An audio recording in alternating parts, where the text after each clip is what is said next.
I feel like I'm under attack right now from bad customer service. I was just going to say, are you under attack?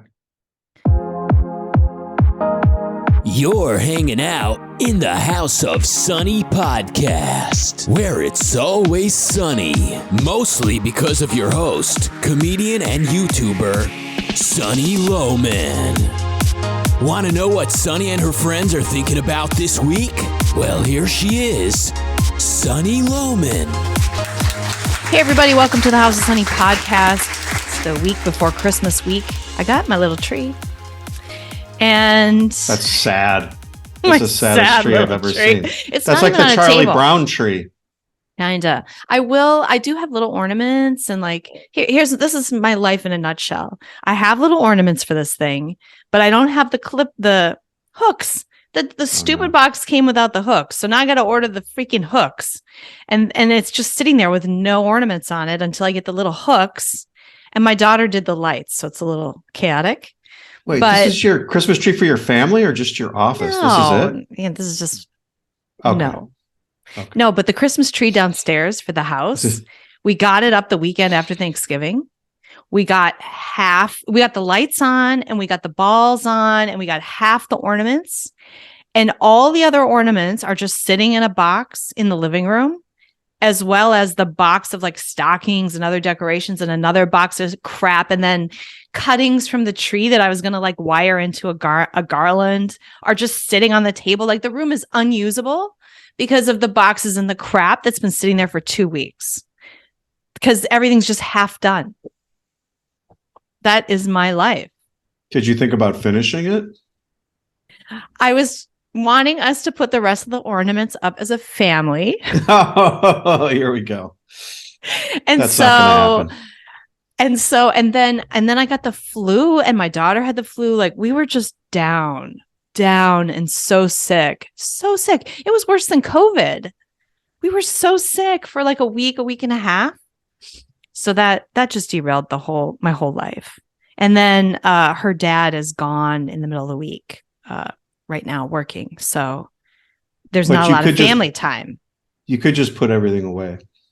I could just put the crap on the tree and be done with it and have this beautiful tree and the room would be done. And, here's the difference between men and women is I'm automatically just trying to figure out how to solve it. And I think you just want to talk about your frustration. I just want the ornaments on the tree and the room clean, actually, at this point. I do not give a shit whether or not we do it as a family. That was my original intent. It's over. That is over. And so I am so exhausted by the holiday because the flu just kicked my butt. And now I'm behind on everything and I'm grumpy about it. And I want it to end, but I'm trying to be festive. So yesterday was St. Lucia Day, which for people who are not Scandinavian or have lived in a Scandinavian place, you don't really know what that is, but this is the weirdest story. There is an Italian saint who has nothing to do with Northern Europe at all, who died in like 12 something. No, maybe, I don't know, 15 something, whatever. No, the Romans killed her because she was a Christian. So she died like way, way, way long ago. Yeah. Her name was Lucia. Mm-hmm. And in Sweden, where she's wholly unconnected, they have this huge St. Lucia Day celebration where a girl wears a crown of candles and there's processions and music and songs and traditions. And one of those traditions is a saffron bun that has raisins on top. That's called lucicater. It's a only made on St. Lucia Day, and they're really delicious. So my daughter, whose name is Lucia, because her name is Lucia, we celebrate St. Lucia Day because I just want to add more shit to my holiday schedule. Smart. So we made lucicater Monday night. And of course, I had to wait for her to get off school before we started cooking. So I go get her. We're home, like it's 4, whatever, on Monday. This freaking bun takes 2 risings. It takes hours to make these lucicater. We were up till 10 just so she can bring 20 of these things to her school and like be proud that it's St. Lucia Day and everything. Oh my God. So I did that. I did that this week and I'm done. And that's it. And then I bought tickets to the Nutcracker and some other, it's called Winter of Oz at the Laguna Beach Playhouse. So we're going to go see a couple shows and that's it. I'm done. So when you look back on these holidays, will you look fondly back on this? Of like, course. gosh, I'm glad I did all that stuff. And how exhausted I am. Of course, right? And she will too. Remember when we used to do this and that and the other thing? Absolutely, right? You don't look back and go, oh my God, what a waste of time. What a waste of time that Nutcracker ballet was. I totally would. Would you? I would totally look back and be like, can't believe we did that. Why did we waste our minutes of our life? No, we have a tendency. You're right, though. No, we have a tendency to forget about all the bad associated it's like childbirth. with it. You don't remember. Yeah, it's true. Like how brutal it is. Well, so like all of childhood. Someone asked me the other day, like, would you want to go back to high school? And I was thinking, yeah, because I just remember like the fun of it. And then I'm like, I really start to deeply think about it. I'm like, no. Horrible. So you would go back to a time where you don't really have a reliable car and you don't really have much to do and you don't have a lot of choices. Frustrated. You're surging with constant intense emotions, especially social emotions. Ugh.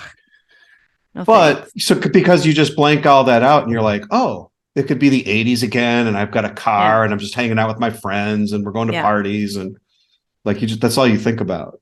So yeah, that's very human. Just the idea of having an unreliable car. I wouldn't want to go back to any era of my life before reliable car. Right? Is that a big phobia for you? Like getting stranded? Phobia? No, I had so many bad situations. And I mean, I guess you just don't realize what you don't have or what you have. I used to have this car, this Ford Escort wagon. Nice. And I drove that thing. I crisscrossed the United States in that fucker. Did you? And I slept in the back. Single woman, 18 years old. I slept in the back of my station wagon in the national parks, like parking lots. And didn't really think much about it. And it did have a tendency to break down. Yeah, but I didn't care. I was out there, out there doing stuff. Right. I guess. But yeah. That sounds pretty frightening. I would not want to be in a national park alone as an 18-year-old girl with a broken down Ford Escort. Does that sound like I'm insane? Horrible. I did that? Yeah, it does. I had some of the best moments of my life doing that. By yourself? Yes. Did you have a gun? Yes. I knew you'd have a gun. I did. I had a gun in my glove compartment. You must have felt pretty cool. I don't know. I didn't really think of it that way. I just I remember the first time I did anything, I went to the Badlands. So I lived in Minneapolis. I went out to the Black Hills. And it was sort of like just before school's about to start. I wanted to do something. I wanted to go somewhere. I could not find anyone to go with. I mean, I tried, but no one would go with me or could go with me. And or wanted to go with I was just like, screw this, I'm going. It was like noon. And I was like, why am I not going? Just because no one will go with me. And I went to the grocery store. I filled up a cooler and I hit the road. That's a weird decision. And so it was like pitch black when I pulled into the Badlands. I pulled off on that exit and I'm like winding around. I can't see anything. And I pull over into an overlook. I don't know where I am. I can't see anything. I sleep in the back. I wake up 5 a.m. The sun is coming up. It's incredible. Like I'm in the middle of this amazing scenery. That was an amazing moment in my life. And then I spent the next 3 days just hiking and horseback riding in the Black Hills by myself. So it was lonely. I wished I'd had a friend, but whatever, So it was all downhill from there. Life Yeah. in general. Yes. Yeah. That was pretty much the peak. Another time my dad was getting married and he lived in St. Petersburg. So I drove down there for the wedding in that car.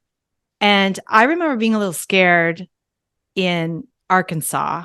It was late and I just couldn't keep going. It was dark. And I didn't want to be in the middle of nowhere sleeping in my car. So I That pulled was the into Clinton like era too. I pulled into a parking lot in a McDonald's. One of his and I state parked, troopers could have gotten you. right. Yeah. Deliverance. It was like totally a deliverance situation. And I just slept under the light in the McDonald's parking lot for a few hours, you know? Probably wasn't very safe. So you're a car sleeper. What does that mean? I mean, I've slept in a car a couple times. It sounds like you're sleeping in car. I mean, you couldn't stay at a hotel. You're like, screw it. I'm just going to sleep in the car. Yeah. Yeah. I mean, I didn't have any money. So I probably could have. Looking back, there are things where I feel like my financial priorities were out of whack. Like that in particular, I should have slept in a hotel that night. It would have been worth it to me. Looking back, I think it was worth the money to sleep in a hotel that night and maybe forego some other thing, you know? Mm-hmm. But I was like, well, I should sleep in my car and save money, and then I'll have money for whatever else, you know? I was like frugal. Food. I was just frugal. Well, you're an money in the accountant. bank. Yeah, Well, I majored in that stuff, and I've always been very frugal. So it's kind of that sort of thing. And I spent my childhood camping with my parents, and so it wasn't completely alien to be sleeping in a sleeping bag. And anyway, yeah, but I like it. But yeah, I mean, I did stuff like that. I don't know. I also had situations later when I had jobs and responsibilities where I'm driving and my car breaks down, and that's horrible. It's so stressful. Wait, more car breakdowns? Yeah, I'm just saying, having a reliable car is a big deal. I don't think I've ever had a car breakdown. I had one. Well, I had a few, but they were self-inflicted. I mean, it just sounds like you have a rash of cars. I had crappy cars. Yeah. I had crappy cars. In high school, I drove my brother's car. He went off to college and I drove his car. And that car was semi-reliable. I don't know. And then when I was in college, my dad bought me an old Ford Pinto to drive to college. The exploding gas tank. Yeah, right. That's what it was known for. So I had this rust-colored 79 Ford Pinto. Hatchback. Very, very uncool. But this was the car I had. He bought it from a friend for $300. This was the car that I had. And so I'm driving it on my first day of school, my very first day of college. I'm going across the bridge from St. Pete to Tampa, and it breaks down. The timing belt broke. And just by chance, I coasted off the exit. So I was able to get off the bridge. And it cost me $150 to fix it. And I didn't have $150. I had just written a big check for college. I paid for my own college. I just wrote this huge multi-$1,000 check for college. I had no money. I couldn't afford to fix it. I had to beg some family member to give me money. It was not pleasant. So I am glad to have a car that works. And I just bought a new car. Well, Merry Christmas. Glad that's all behind you now. Yeah, the broken down cars, sleeping. This is why I wouldn't go back to high school, though. That started out, would you go back? Yeah. I say I would go back anytime at that reliable car line that I crossed. Yeah. Whenever I crossed that, unreliable cars are terrible. So let's not go back to the horse and buggy days, everybody. Let's be pro gasoline and pro car, because totally, honestly, life sucks without a reliable car. So Fed's raised interest rates today. They certainly did. Half a point. Yeah, that was when everyone's talking about this doom and gloom crash that's just coming, just on the horizon, and I keep seeing layoffs, But what do you mean by a crash? Because there's a crash in terms of like stock market is down, close to 20% this year. So that's already happened. I don't know that it's hit the real economy yet, like where people are going to start to feel it in terms of layoffs and everything. I think that's coming this year, next year, this next quarter, because the stuff works with a lag. So, I think things are going to be tough. I think things are going to be tough for the next couple of years. Next couple of years. Well, I think within about a quarter or two, you'll really start to feel it because. And where will we feel it? Just in not being able to buy stuff, or like where will we feel it? Jobs? Well, yeah, I think the idea that it's very easy to get a job has been sort of like it's been around for an underlying factor for a while. Yeah. And I don't think that's going to be the case as much. Like, when's the last time we were in an economy where people were like, I don't know if I can get a job? I mean, I'm trying to think if that has even existed in my professional lifetime. We've had certain lags, but not really, not like, I don't know if I can get a job lags. I think 2008, 2009, the last financial crisis, that was the time it was tough. Really unemployed then. It was just that they lost their homes. There was like this big housing bubble crash. No, there was a lot of unemployment at that time. Okay. Mm-hmm. But yeah, I mean, the worst time of that was in the late 70s and early 80s. And then I'd say 2008. And I don't know, it's all relative, but I think with rates, you can't have rates go from sort of like zero to where they are now without a pretty major effect in terms of the housing market. The housing market and the real estate is slowing down and will continue, I'm sure, to slow down. So yeah, so there's a lot of knock-on effects, things that sort of cascade through over time. And I was very, very sad to hear that the New York Post, the Washington Post laid off a bunch of people today. Very sad. Really, really a big bummer. I'm kind of looking, I don't want people to be in pain. However, I do. Speak for yourself. like I was talking to you about this customer service thing, and just I guess before we started recording, I was saying there's a lack of work ethic. There's a lack of attention to detail amongst customer service people that and that there's that generational thing too. And I'm not trying to paint the entire generation of Gen Z this way, but there's really a sort of, what are you doing for me attitude from them that I didn't have when I was getting a job. It was like, how do I provide value? How do I get them to hire me and see me as someone who can be valuable to them? And now it's like, well, what am I going to get? And when you watch like the videos of the people with their Twitter jobs, just drinking and eating and, lounging. Oh my and God. How you can lay off 7,000 Twitter employees and the company is fine. Like, I don't.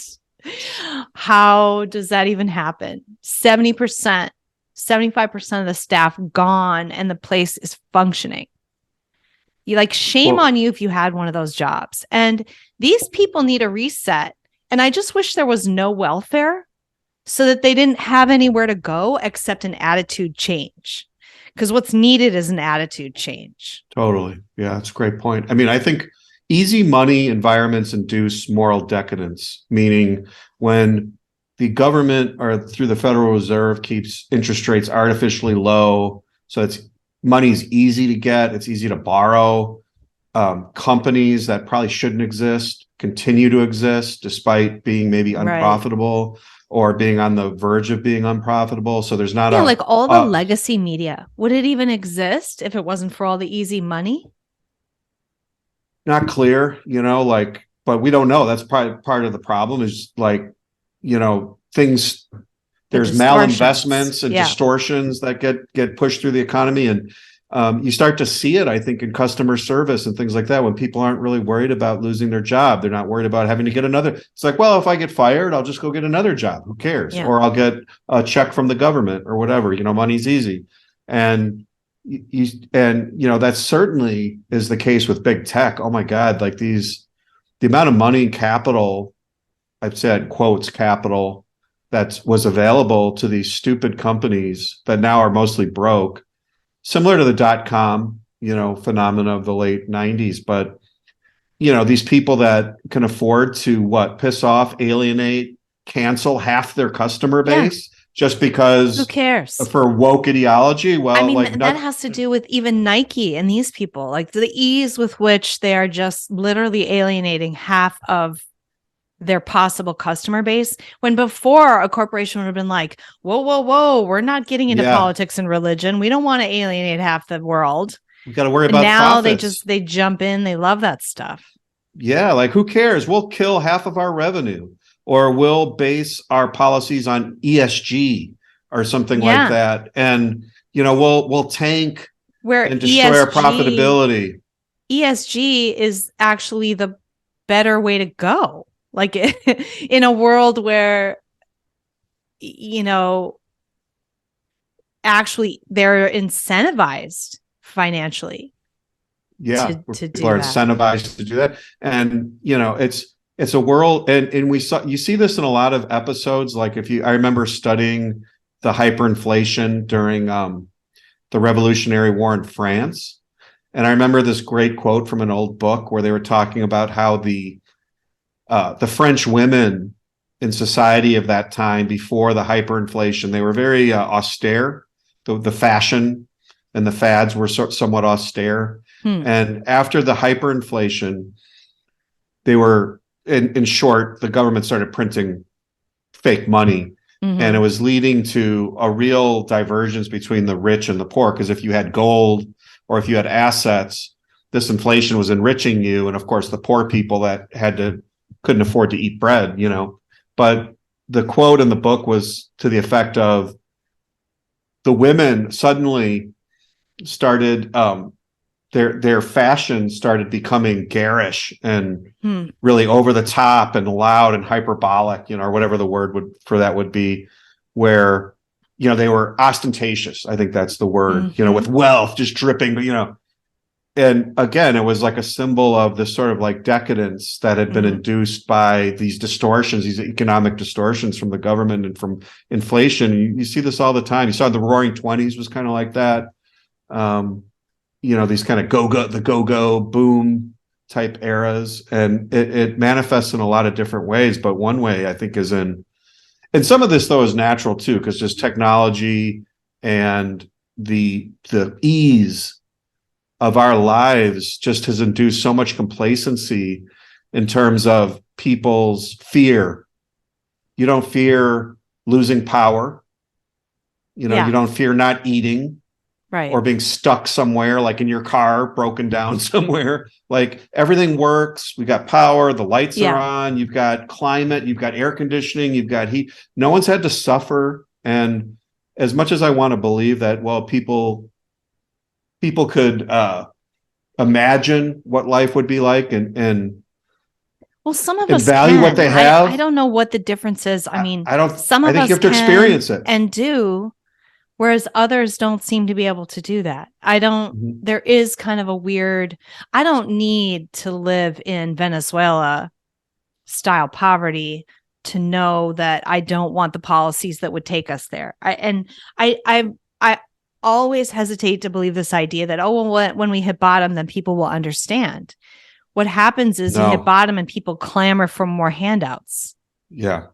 And you just get more authoritarianism. So there's like a weird place where if we're too well off, too many people forget that you need to support the values that create that type of system and that type of life. And they start going for the stuff that destroys it. Like the decadence of like the navel gazing that goes on in the Gen Z and millennial group, and even in the boomers, the navel gazing, their emotions, and their like to be so obsessed with identity politics and have that defining you, these really irrelevant things defining you. versus something of more substance that you could be doing with your life defining you. And then the obsession with it, the obsession with how they think about COVID and how you think about COVID. And it's like, well, when was medical stuff such a topic that everyone need to know my medical business and talk about their medical business? And I feel like it's like nobody cares if you're in pain. You don't care about those things. And so it's like a lack of any discomfort that leads to this sort of obsession with things that are really not relevant to survival and to basic happiness.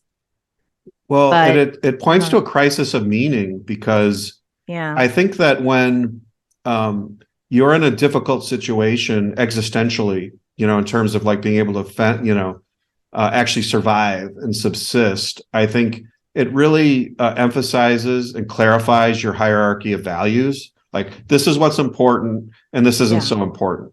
And when you have all these things, as a society, especially for kids growing up that aren't taught these values or have no way to really access this sort of like information, what does anything mean to you? There's no struggle. It's not difficult. Everything is there for you. And you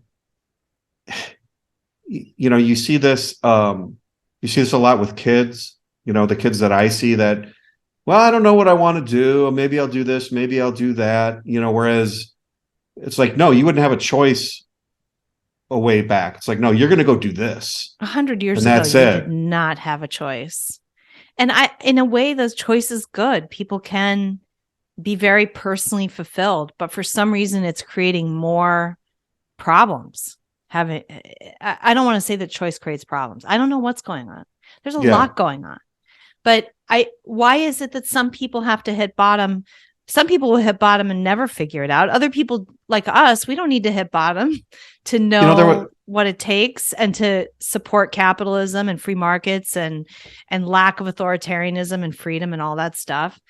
And then you've got these kids are just like, they want to throw it away. Like, they just do not care. They don't see its link to their own relative happiness. They're not happy.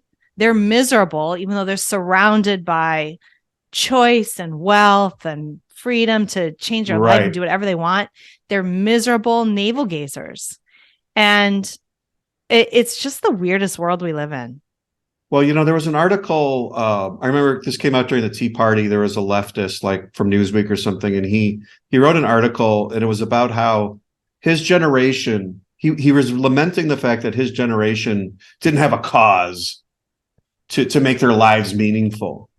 And so, and he was hearkening back to like the civil rights movement and the fact that, boy, those people really had a cause in the 60s, and the causes that we have now are all manufactured and ridiculous. And, like the Tea Party movement, it's just ridiculous. And it was an interesting thing because you could see at that time, and this is coincided with this generation that almost is making up and looking for and searching for moral idealism. And so they found it in identity politics. And so I think we all feel this need for like purpose and meaning in your life.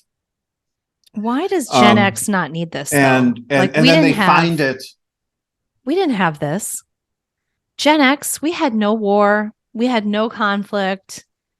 We had the 80s, man. We had pastels and freaking David Bowie. Like, you know what I'm saying? Why didn't we need a cause? Well, I think, and we're all hardworking, and we just like, I don't know. I think there was, I think there was also, though, the 80s was a bit of a reaction to the overwrought 60s and 70s, where, you had the 60s and the Vietnam and the Carter year, all that. There was so much madness during that time that the 80s was kind of a release. Was economically really difficult for people. And the 80s was kind of a relief valve in a way. I know, but we were kids, so I felt it though. Okay. I wanted meaning. Like I was kind of in a search for that. Yeah. But I didn't find it at that time. The polls were sort of ridiculous at that time because the one poll was this hokey televangelism. Like the religious right at that time was really off the rails. Remember the crazy televangelist? And then the left was sort of dead. There was like kind of the left was a joke. Yeah. Like because the 60s radicals, they would kind of gone out of fashion. Was thought of as a very big negative. Very big negative. And being a liberal was very negative. So then I found something like, I was able to find something like, libertarianism and Ayn Rand and stuff like that kind of gave me meaning at that time. Yeah. Because at the time, I think I would have been sort of lost maybe. And I think a lot of the alienation of the 90s that you saw with like grunge music and some of the cultural trends came out of that like that sort of like dearth of meaning of the 80s. It was kind of like a reaction to Michael Jackson and Madonna, just kind of this pop culture. Well, that's the key then. How do we retain meaning in a capitalist, free market, successful society? Well, that's the thing I said in my post, like going back to this article where this guy was lamenting this. I was like, do we really need, like, if you have a good philosophy and sort of you adopt productivity and rationality as a virtue, doing something like creating a business, having happy, harmonious relationships, to Mars, space, like being look at like Elon Musk and being yes, exactly. Like those are exciting, valuable things that give life meaning. Whereas to the left, when they're told, no, that stuff is all bullshit, or it's all about, you need a cause. You know what? That has something to do with oppression. It's treated as small. Like you're small and provincial if you just want to be a good mom and have a career that you enjoy and kind of spend your days. No. Yeah, somehow it's not that makes you pathetic and puny. If you're not like a feminist activist, totally, changing the world. If you're not all out there, this activism meaning thing is so misplaced. And I feel like that's where Gen Z is. It's like all about activism, which is why they're so woke and they're such jerks. Well, and we found idealism and individualism, and I think in the pursuit of like rational, productive values. Like we were excited about business or production or building things and stuff like that. You can find meaning in those values, and when you don't, or you don't have a society that lauds those values but deprecates them, then you end up with people who are like, oh, that's all that's meaningless. Yeah, like when I was a kid, I need to save the world. When I was a kid, like remember that movie Working Girl with Melanie Griffith and Harrison Ford? Like to me, that was, female, not taken seriously, transforms herself. She's smart and she's got a head for business. She transforms herself, takes a bunch of risk, and ends up with the whole package of successful career, handsome, successful husband. Like, like to me, that was, if I can have that life, I've won. I've won life. And think of the ethos behind a movie like that, because that I don't think that movie could be made today, right? Because she would be seen as what, a sellout to the patriarchy or something. Yeah, like right. She would need to be fighting, to have a non-binary relationship, and there's got to be some element of oppression. Like it's like there's got to be an oppressor. Her boss and the couldn't oppressed. Be Sigourney Weaver. It would have to be a man or yeah. I think that's the crisis of our age. Really, is these kids trying to find meaning in this stupidity, and they're walking right over the values that actually do give meaning: family, children, just personal fulfillment and success in some small career. We're not all Elon Musk, but you can find a lot of personal happiness in your own small way, and entrepreneurship, I think in particular for people who are particularly ambitious, even if you just start a successful local mom and pop, that can be extremely huge, fulfilling. And it seems like that dedication and that long range thinking of, I'm going to buy this drugstore downtown in my local town and I'm going to make a success of it for 30 years and maybe pass it down to my kids. Like, people don't even think in those terms. I think that's the thing that like Ayn Rand's fiction did for me, and probably did for a lot of people, and put aside all the other stuff, like just the fact that she was able to associate idealism and meaning with the things that make life possible, like productivity, business, free trade, like just doing the normal making the things trains of run life on time. just being having good relationships and yes. It wasn't, and it's very rare to see that, because most of the heroes in literature and stuff, they're world savers. They're people that are it's someone with a superpower who's a super altruist, and so he needs superpowers to stay alive, and it's the guy that's going to fight the thing or do the thing. It's not the guy that overcomes obstacles and odds to, personally succeed. It's, you're fighting the oppressor. And there's definitely some of that, but it's very, very rare today to see people just content with and feeling idealism about an excitement. Yeah. And moral sort of like energy related to, just like you said, starting a business or having a family or whatever. Business, having a family, being a productive community member, with, banding together civically with other people in your community and doing something like that. That is kind of where it's all at.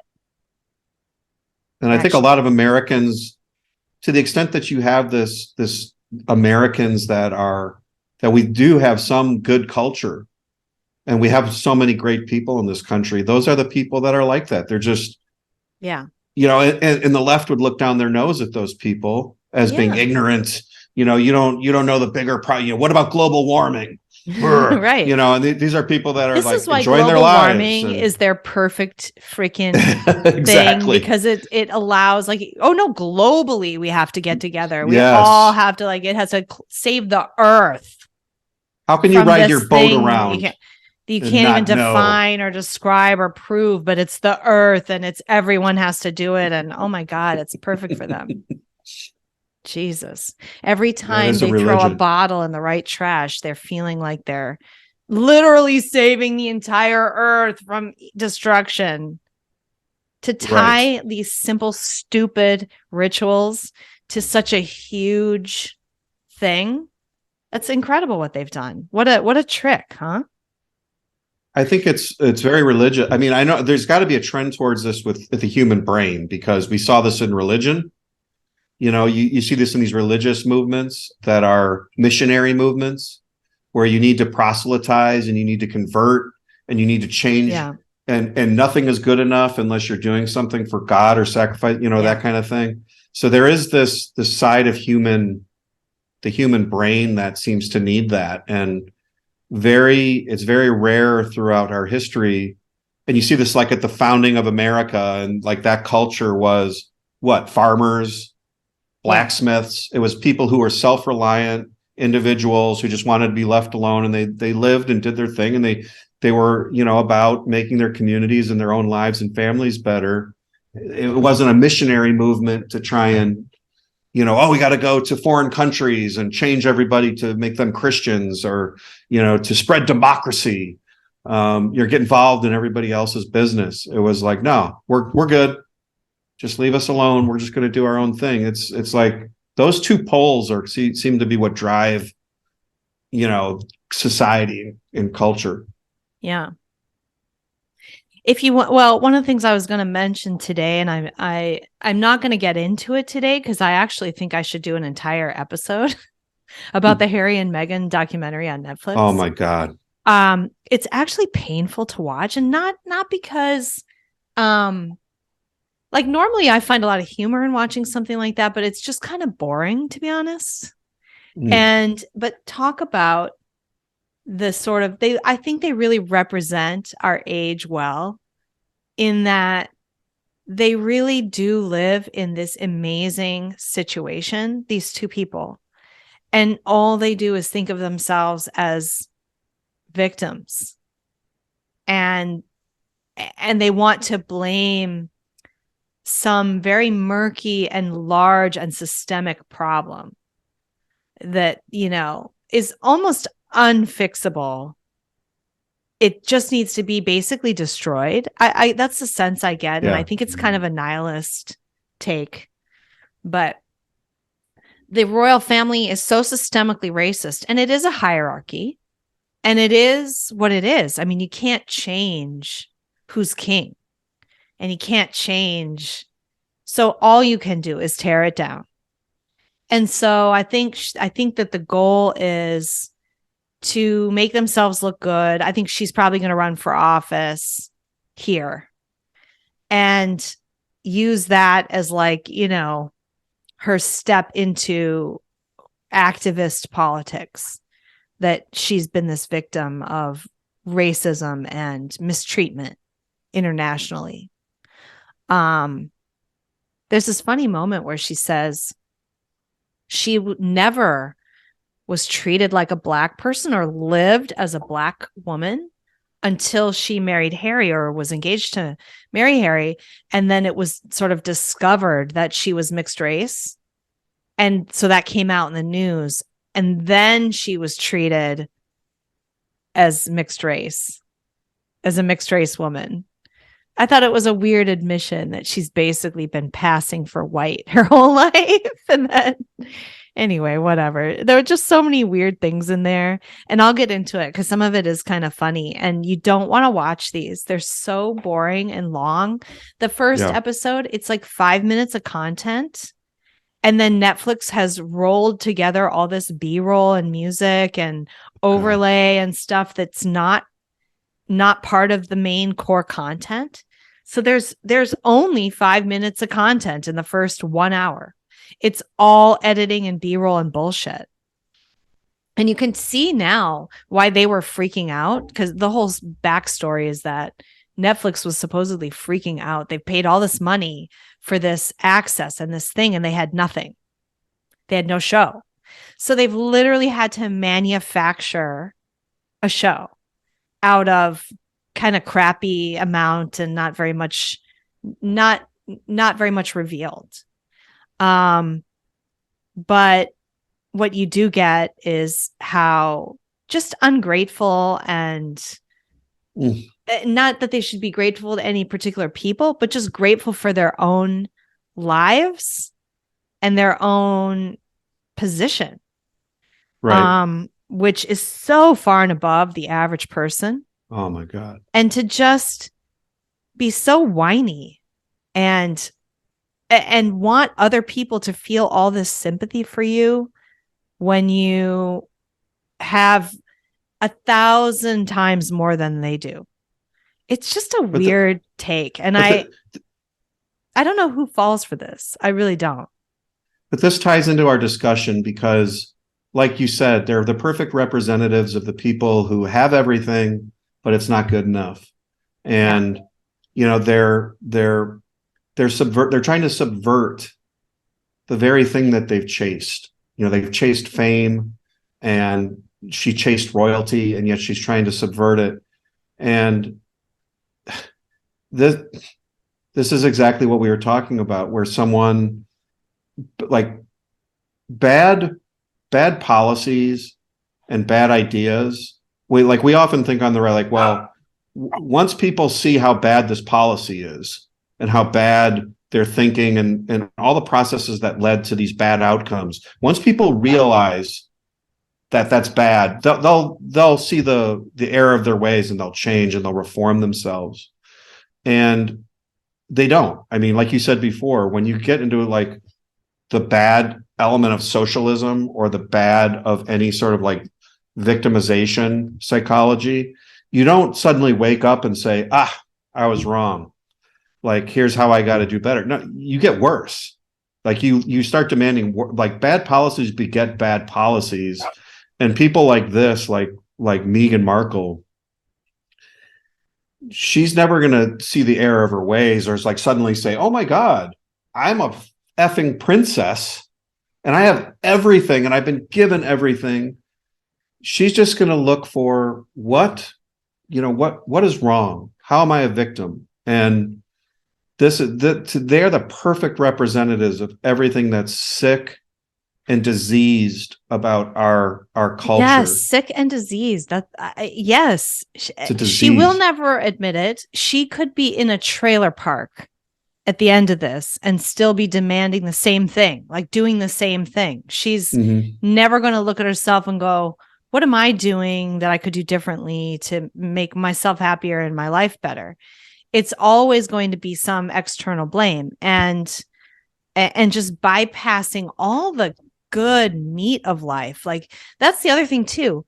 Let's say you're handed all the Western civilization values on a platter. Family, like real family with this long tradition, all of these antiques. Like, you got like the jackpot on families, because now you literally have a painting of everyone that came before you and this incredible 1,000-year tradition of excellence and success. And so you have family, you have wealth, you have good food and international travel and diplomacy, and you know what I'm saying, relationships and theater and music and all the fine, high, sophisticated values of the Western world handed to you on a platter. No thanks, you say, and you run off to Hollywood. I mean, it's insane.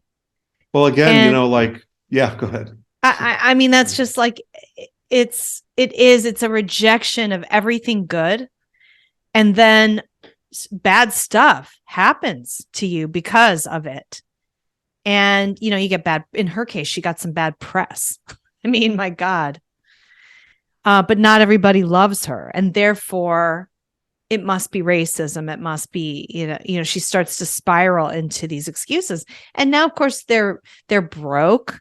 They don't know how to make content. They can't even figure out how to make content when they have 100 producers trying to help them make good content from companies that know how to make good content.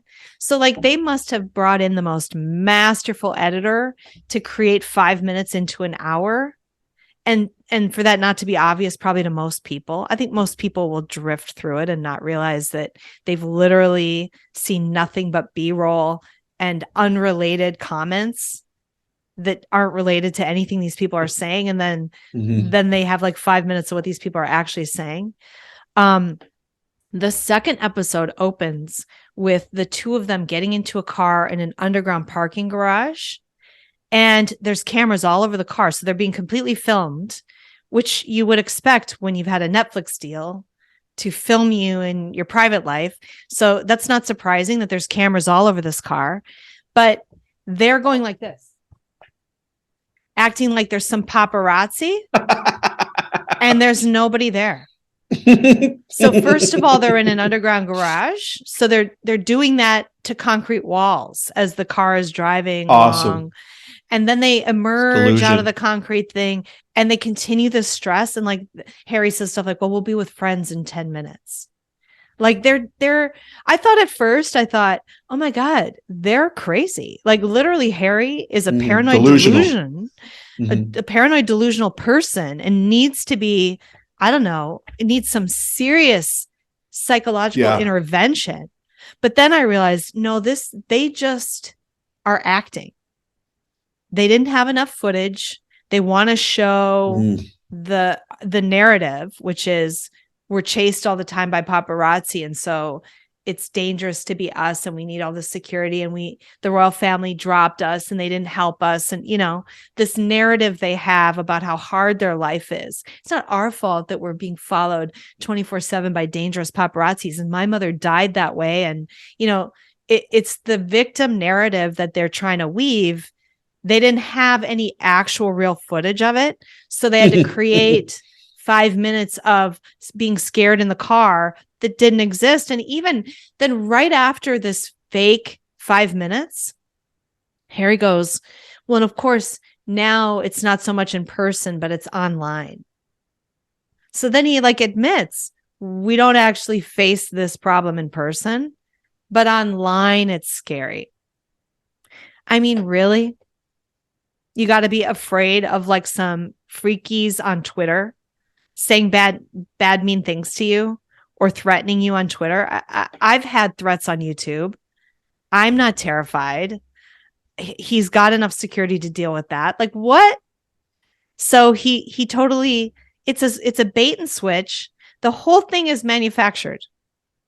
And I just hope more people can see through it. But they are good representatives because I think that a lot of this identity politics and this woke politics is manufactured resentment, manufactured victimhood. Let's see how many crazy things can we come up with and push people on so that we can claim that they don't care about us and they're mean. Let's take their 3-year-olds to see a naked butt. And then we'll say, what's wrong with you, you bigot, if you don't like it, like we'll keep pushing and pushing and pushing until we upset people. And then we can claim that they're prejudiced against us. And it feels all Netflix manufactured to me. It's a search for grievances, and when you tie, just getting back to this, when you tie virtue to individual like work and production and like real values, it's like, you don't have to manufacture content. Yeah. It's like, here's what I do every day. I try and do this and that and the other thing. And here's why I succeed or I don't succeed. When you're a leftist or you reject those kinds of values, the only sort of idealism that is available to you is the sense of being a victim. Yeah. Because instead of being in control of your life, and asserting control of your life and doing productive things and things that are meaningful, you just sit around and wait to be oppressed and whine. And so you end up having to manufacture grievances. Yeah. What an empty, idiotic life. Yes. And it creates a diseased psychology because you're sitting around waiting and how do to be you ever victimized. Unwind that? Because now and then you go, well, I'm really miserable, so I'll check into therapy, and the therapist will help me just soak in my childhood and my current, manufactured grievances to get it out, right? Oh, we need to really experience these feelings and feel these feelings and process what's happened to you. No, that's not the solution. In order to move on. And that's what they're getting in therapy. And then, it isn't the solution. Like, Sonny, if I gave you $1 billion, Sonny, and like a platform, an international platform, like you and I would be sitting there. Okay, here are the 50 things that we could do that are awesome, that are productive, that are funny, that are like will help us and help other people and businesses and ideas. I mean, they were handed that and they're like, how can we subvert it? Yeah. How can we destroy the very thing, this thing, because we have to, the only sort of like way we can feel good about ourselves is this eternal victimhood, which is a recipe for never being happy because there's never enough oppression or victimhood or leveling that can, and this is why the left is never satisfied. And they start to turn on each other because even if they achieve a certain amount of destruction and misery and equality, in some communist dictatorship, it's like, well, someone else has a little bit more, or someone else there's a little bit of injustice over here. So we got to crush these people. And even though you're on our side, you're not revolutionary enough. So now we're going to kill you. And it's never enough to satisfy people that value, or that seek value in this oppression, oppressor narrative and this equaling and this fictitious form of justice, this egalitarian justice. There's never a way to satisfy these people. So they're always, it's like they get one thing and they want another. They want more and they want more and more. It's just an absolute, and this mentality has taken over the culture. I mean, that's that's the root of what all it of is. it. It's like we're being run by these mentally ill people who are soaking in grievance.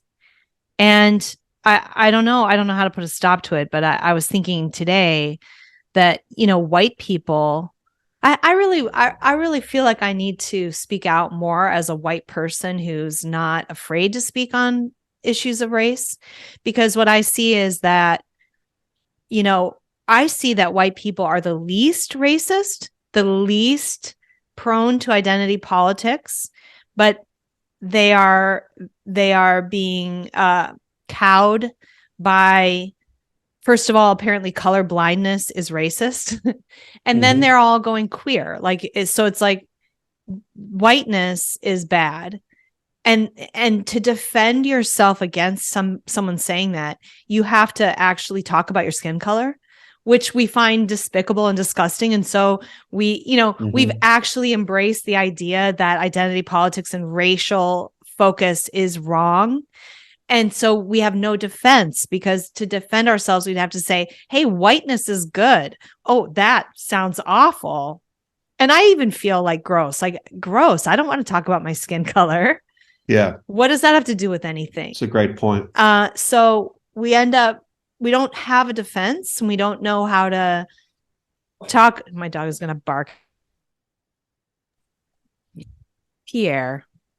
Yeah, they funnel us into this kind of tribalism. Yeah, well, but we resist it, right? Because we've been taught that it's not right. And we're the only group out there that's really took that to heart. And we're the only group that doesn't defend ourselves. And so we're the only group being discriminated against openly. And I've been thinking a lot about this since the Kanye thing, and that there are all these Jewish people that are white, but they don't want to identify as white, because now that groups them in with this group that's allowed to be attacked. They would much rather be Jewish, where they can actually go, hey, I'm a Jew. You're not allowed to say that about me. White people can't go, hey, I'm white. You're not allowed to be anti-white. That's racist. That's white supremacy. So we don't. And then you have this consequence. So all of our kids are being sort of trained like this. And so they're all going queer in order to just they got to find an identity. Cis white. That's protected. They need to have a protected class so that they're safe. That's right. So they're safe, literally.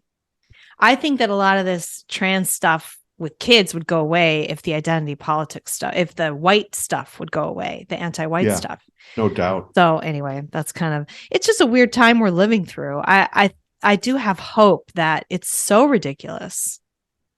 It does seem like more people every day are getting on the bandwagon. And then you have more people every day of prominence sticking their necks out to fight against it. I mean, just Elon and Kanye. I know Kanye is complicated now that he said Hitler's amazing, but Elon has said the woke stuff has to go, or it's the end of civilization. So there's a real intellectual, ideological rejection of woke going on. And I think in a way, Kanye is trying to do it in his own way, which is more provocative. He's saying, I'm going to touch all these third rails because fuck you guys, Is that a good strategy? In a way, I think it is. I think about the white thing, and I think the only way to get through it is to be okay with being racist. And you don't want to be racist, really, but you need to be okay with it. Otherwise, you but not okay with actual racism, but with being with the leftist definition of racism. The leftist definition of racism is being white, right? Yes and no. But in my normal life, I would not be talking about my skin color. Right. But because it's a thing, I have to talk about it. And I have to be okay talking about it. So this is what I'm saying is white people are not okay with bringing up their skin color and talking about it and being overtly okay with it, because it's uncomfortable to talk about our skin because we don't want to be racist. But you have to, in some way, You have to acknowledge it's real. Acknowledge the identity politics side of things, or you can't defend yourself. And that's right. So in a way, like Donald Trump, one of the things he did for our culture was by ignoring the calls, you're racist, you're racist, you're racist, and just completely being so oblivious to that, regardless of whatever else he did or said or was. He was oblivious to being called a racist. It just absolutely guilt-free and oblivious about it. And as a result, other people are now stepping forward and saying things that used to be terrifying to say, like, we don't want immigration unchecked. Oh, call me racist, I don't care. So he enabled a more milder version of himself by being such an extreme, I don't care about being called a racist kind of person. That's all I'm saying is, like, I think white people are going to have to get emboldened, not to embrace identity politics, but to talk about race and their own race without feeling like that makes them racist. Well, there's been kind of a false alternative, which is, like the left is sort of obsessed with identity politics and racial grievances, and the right's response, or I guess it's not even the right, it's just more like white people's response has been, oh no, color blindness. No, we were taught, you're not supposed to care about race and stuff like that. It doesn't matter. Right. And I think what you're saying, and I agree with it, is, and I'll expand on a little bit, is that's the wrong approach, because they're making it like, I would love to say, let's just forget about, like, let's try and forget about race or minimize it, or figure out like where it matters or where it doesn't, and just minimize the impact or the thinking about race in our society. But it's like, no, if you're going to tell me and that you're making this a big deal and everything in the world is about race, and not only that, your race, your white race, is bad and you're a bad guy because you're white, well, now forget the colorblindness thing, like you're saying. Now you have to say, well, wait a second.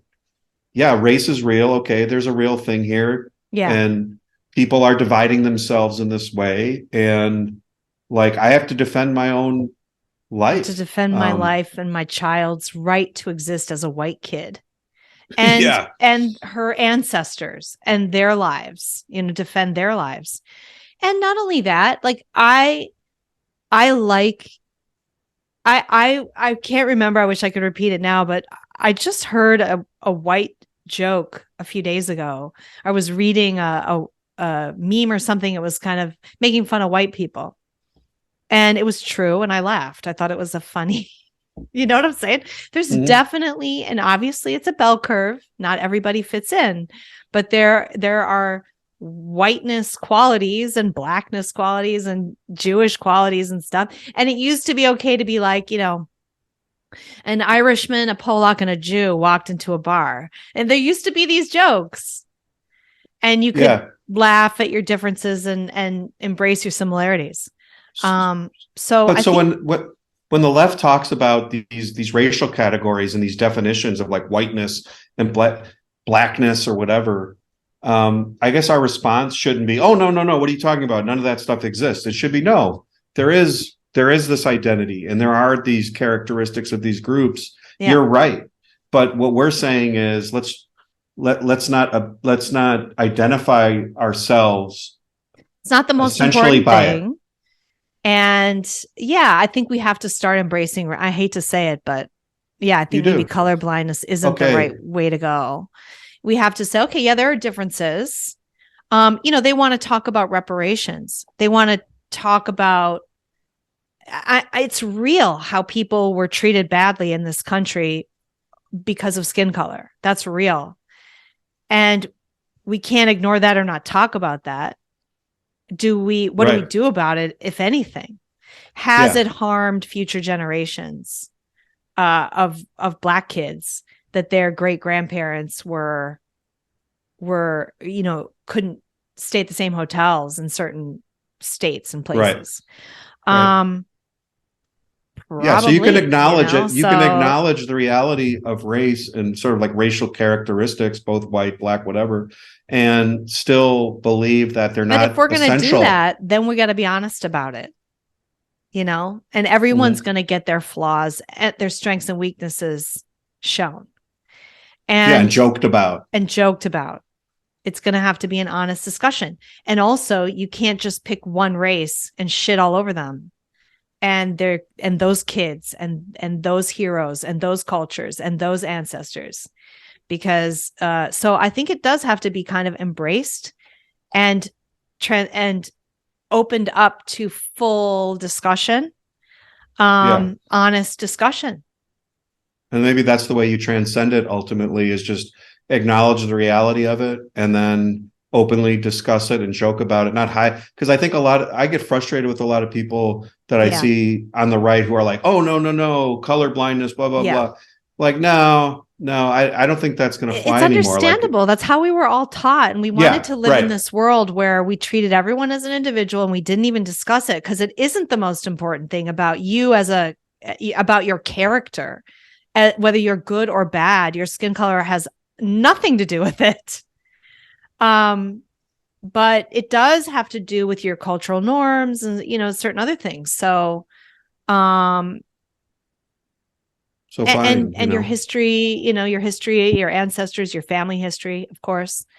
So I guess, yeah, we do have to. What frustrates me is seeing all the white people walking on eggshells. Like, they're literally being treated like shit, and they're acting like pathetic kidnap victims with Stockholm syndrome, begging their jailer to, be nice to them. Yeah. It kind of makes me sick, and I'm tired of watching it. We're the only people who can't apparently speak out. Like, I have to endure that my kids' school, bunch of white kids, and they get to play a video at Thanksgiving, not talking about Thanksgiving as a great holiday, but talking about it as a holiday that represents white oppression of the Native people. And I have to put up with that, I guess. It's an unbalanced account of what happened between my ancestors and my child's ancestors and the Native people of America. So did bad things happen? Sure. It's unbalanced, but it's also doesn't embrace the current Western values that we're all trying to embrace and unify under, of family and gratitude and friends and good food. Like, that we can all appreciate that, right? And 400 years ago, the Pilgrims and the Indians did appreciate that in common, and that is what bonded them together for 60 years of peace in that particular region. So, come on, it's time. Unfortunately, we have to start not playing the game, but maybe it is the healthier place to be. The full acknowledgement. Maybe colorblindness was a stupid idea. I don't know. Yeah. To just say our modern moral standards should not be projected into the past to try and condemn people as a political tool to shame current people of a certain category or race. It's like totally immoral. It's totally frightening wrong. that white people are being so vilified. It's frightening to me. And it's only going to get worse if it's not stopped. And I have an 8-year-old daughter who's white, Yeah. If I don't know. It's got to be the stopped.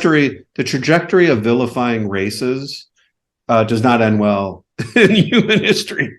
Like, when people decide to vilify a certain the seething hatred ethnicity. and racism, and this Meghan Markle just painting the whole royal family with this broad brush of systemic racism because she got some bad press because she's a bitch. This is the kind of thing that murders millions of people. So, and I'm going to keep talking about it. I have a lot to say about it. And we've talked about it a lot recently with this, like that ethnic woman that went to the British event in freaking Buckingham Palace, dressed like not even in native garb, but like literally in primitive native garb. All that was missing was the bone between in her nose. And she expected to be treated with respect. Well, she was. What she expected was not to be asked where she's from, which is just a total setup. Anyway, we won't get back into that. Well, that's all we have time for today. Can you believe we've already just been chit-chatting for an hour? I was going to talk about Jack Dorsey wrote a letter about like supposedly taking responsibility for some of what's happened on Twitter, but taking no responsibility. Right. I'm convinced that Never should have let the government pictures control of him. I'm convinced of that he got into the San Francisco sex scene, and I don't think he would care if there were. You don't? I think he's just an idiot. Yeah, that may be. Yeah, true. I mean, boy, gee whiz, I never should have let the government into my company. control our platform. Not my fault. Sorry about that experience. Yeah. Oh my God. Unbelievable. I love when the left is caught in this kind of stuff, how gee whiz they are about it. Isn't that funny? They really are. That's their whole shtick, isn't it? Oh, I didn't know that untested drugs shouldn't be injected into billions of people. Untested new medications. These heart attacks? Well, I didn't know that would happen. Who could have known? It's like that Atlantic article that came out about, like, we couldn't have known. Who could have known? Yeah. Who could have known about the COVID stuff? No one knew. All right, that's it for today, everybody. Hey, thanks for joining us. And next week is our pre-Christmas show where we won't talk about Christmas at all. Probably we'll talk about something else. But anyway, thanks for joining us. Hang with us. We'll see you next week. It's filled with satire and fun. It's been the demise of bad ideas, and we'll know what's right when she's done. So download this free podcast now and give perspectives you may lack. It's concise and right and achieves world peace, guaranteed all your money back.